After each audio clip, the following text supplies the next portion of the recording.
Hey stargazers, welcome back for another week of astrology.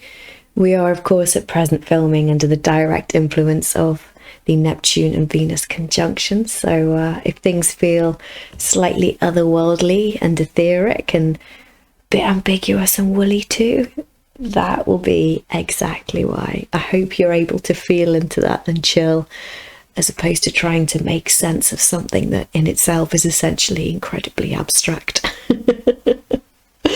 If we associate it back to our discussion last week, where we had the sun square the nodes, now that we've had that illuminated perception of everything that Neptune was erasing on our behalf, it's Venus's time to fill the sun's boots, and she sat at exactly the same degree he was last week.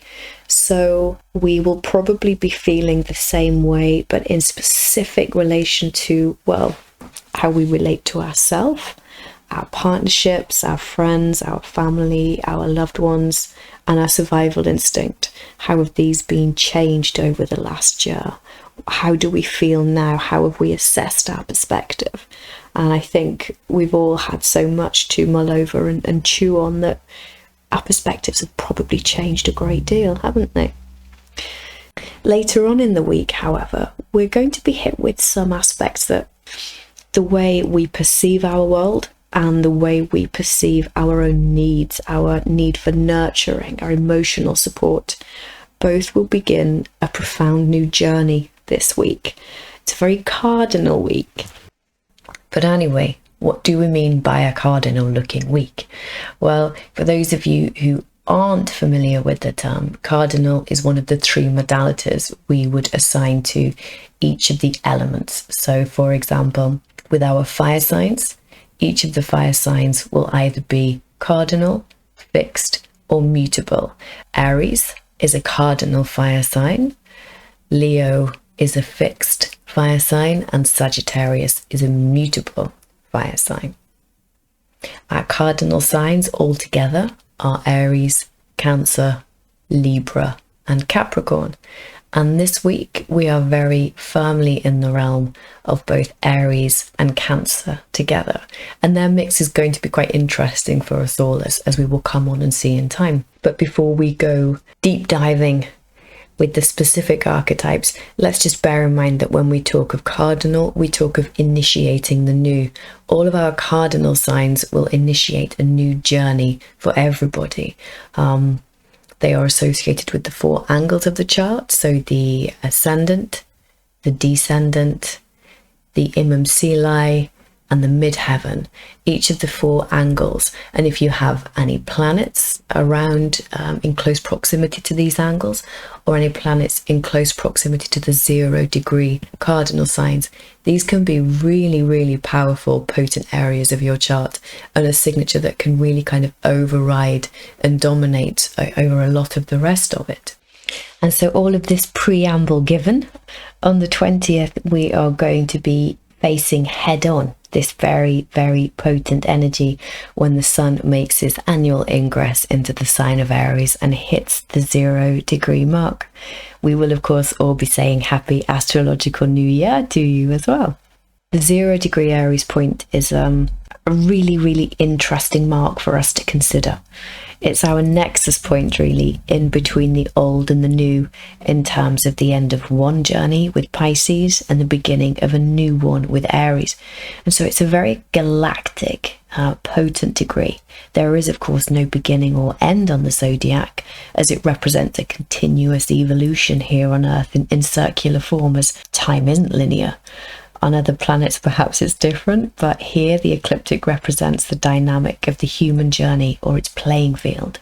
And so when the sun begins his journey into Aries, we see the initiation into a journey of self-discovery. Yeah, your Instagram filter has now changed as you begin to initiate that creative impulse, a journey of new creativity. And in order to be able to follow our own unique creativity, of course, which all of the fire signs call us to do, We need to be able to feel free to respond and react, to be able to experience that unbridled interaction with our environment, to bring in these new experiences, to provide fuel for that creativity. So let's go on now and take a look at the Aries archetype to see just exactly how our external world is going to be looking in the next few weeks, or over the next few weeks. So Aries is, of course, a masculine sign and symbolic of energy being pushed out into the world as opposed to receiving. If we think of the feminine and the masculine, the electromagnetic impulse, it's more the electro being pushed out into the world. And as the first sign, we see in Aries the initiation of a brand new cycle in whichever form it comes. As part of the fire triad, it's on a journey of finding and actualizing its creative purpose or its own special destiny. Aries, as the first of these signs, is in search of this purpose and begins the soul's interaction with the world around it in a very unchecked response to life. As such, they are able to hold a space for the creative impulse, which of course includes our sexual instinct too. It's a requirement, though, importantly, for this sign to have the capacity for freedom of initiation and response in line with the 1-7 polarity. In order to learn more about itself and discover its identity in an experiential manner, it is naturally and unquestionably wrapped up in its capacity to experience and respond. Where we have Aries, and this counts for all of us, as well as where we have our ascendant and where we have our Mars, in the chart will always show the individual's instinctual responses to life and the outside world. So positively expressed, we see the bold pioneer, we see the spiritual warrior. Aries is more a leader in the sense that they pave the way for others to follow as a soloist or a trailblazer. Innocent in their spontaneity, Aries will show the way through action. It's naturally quite competitive. It likes to be first and it likes to be the winner, and it is the winner, at least in its own eyes.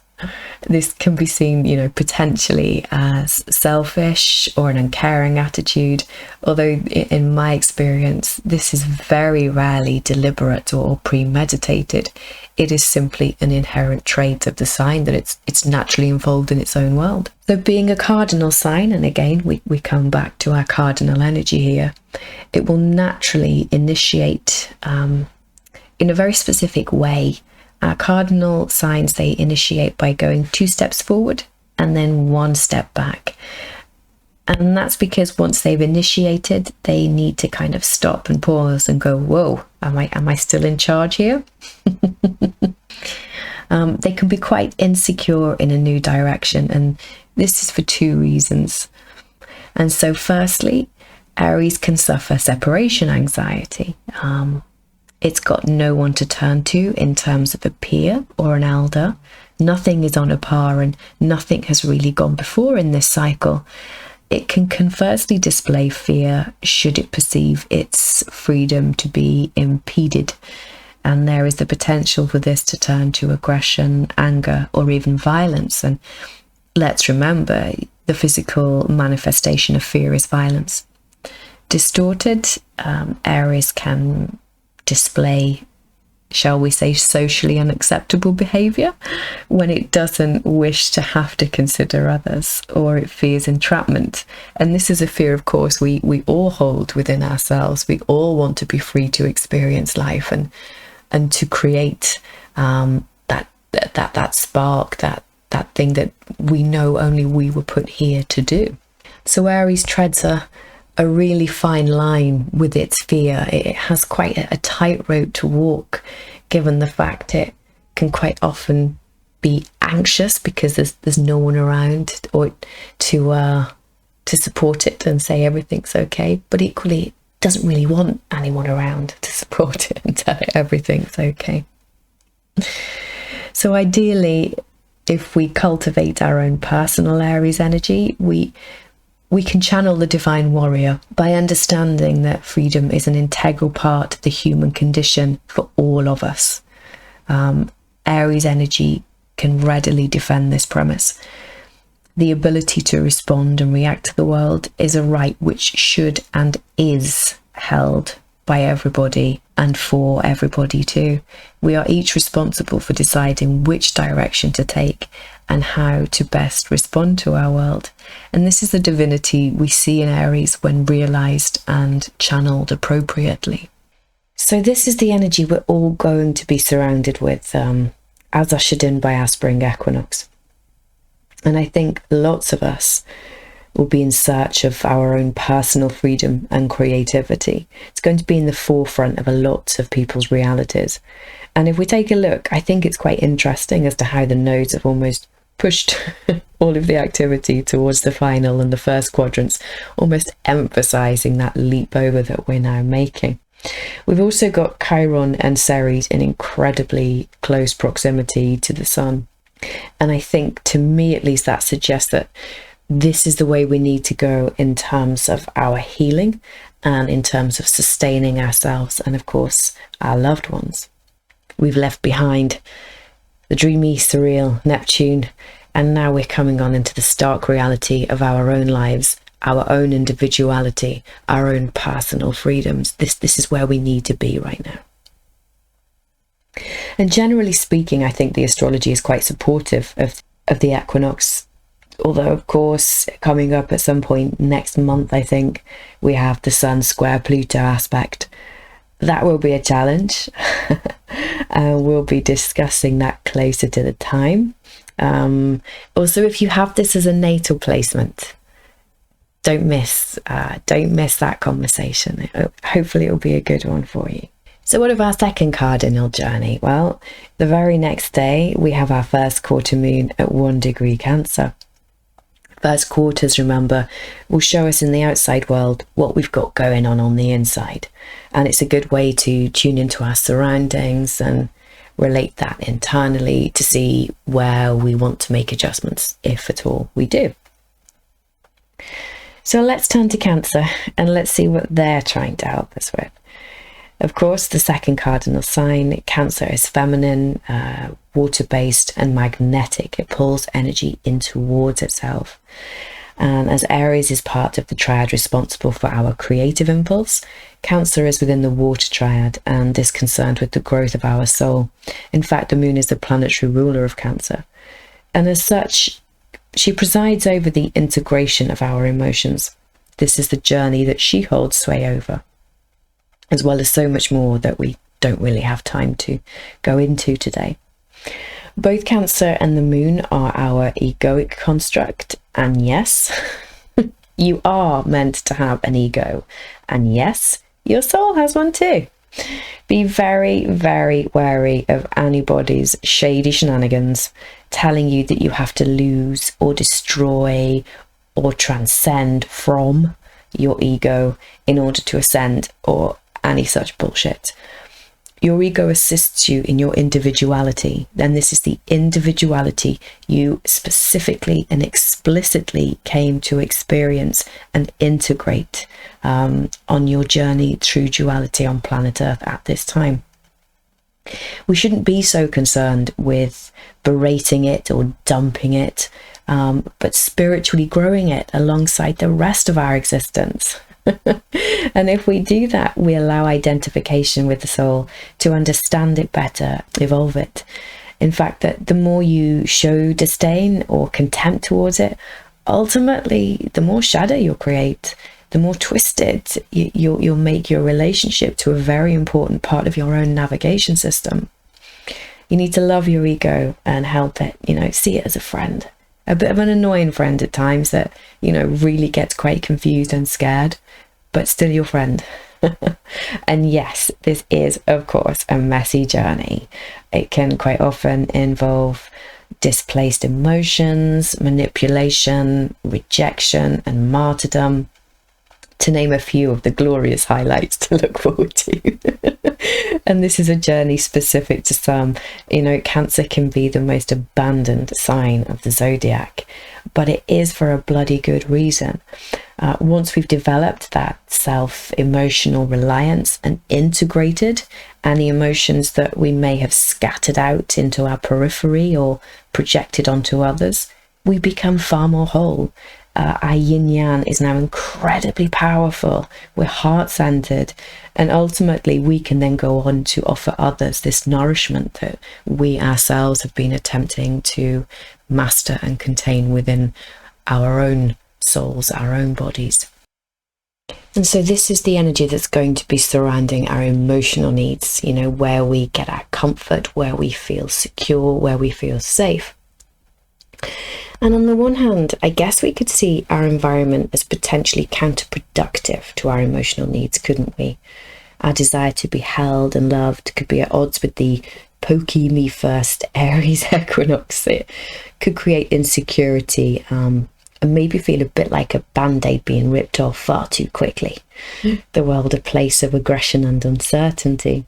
If this happens, of course, we can explore our unmet needs and think how we ourselves can initiate the healing and nurturing that we need, as shown by the Sun, Chiron and Ceres placement. And indeed, we have Venus at that nexus point too, on the same day, as if marrying the needs of Aries and Cancer into a really evolved and higher outlook. If we take the bull by the horns, gently, because Taurus doesn't really like to be messed around that way, using our personal freedom to begin to meet our own emotional requirements, we can really cause some major breakthroughs here. This month, that realization that we can love and honor ourselves, explore our worlds to not only find new experiences for creativity, but also a higher experience of emotional integration. I think it might take big kahunas to do that, but I think the payoff will be worth it for sure. And in fact, we see a cracking stellium along these lines at the end of the month with the Sun, Venus and Chiron stellium. So next time we're going to go a little bit deeper into these two aspects because we will be meeting dynamic placements which will test this whole ethos under the first quarter and equinox ingress of marrying our personal freedom with our emotional needs. So that's all from me for now. Have a blessed week, and I will see you again later for another update. Take care, guys.